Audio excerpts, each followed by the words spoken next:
So, ano tong Cresem and Balsam? Well, pag Monday, Thursday, naririnig natin yung Cresem Mass.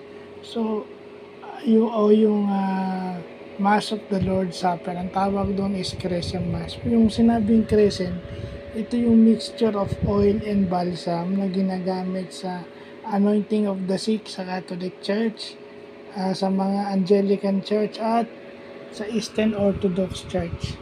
So, pag mag-anoint sila ng may sakit, kumbaga binibless nila, di ba sa Blessed Sacrament, meron tayong tinatawag na anointing of the sick. Yung oil na yun ang ginagamit.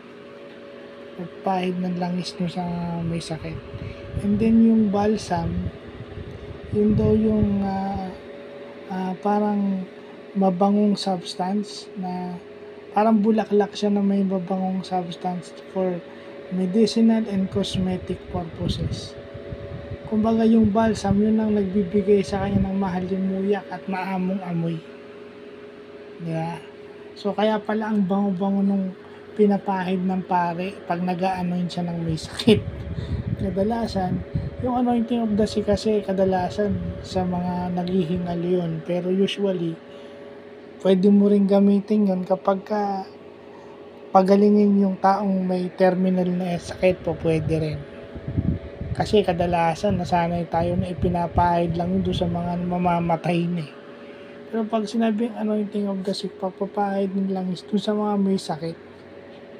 Kaso kasi nakasanayan lang na doon sa naghihingalo na pinapahid yun. So, ayun.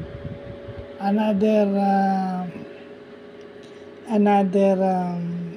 Catholic vlog and Catholic vlog na yung Monday, Thursday na o kaya Mandatum Thursday.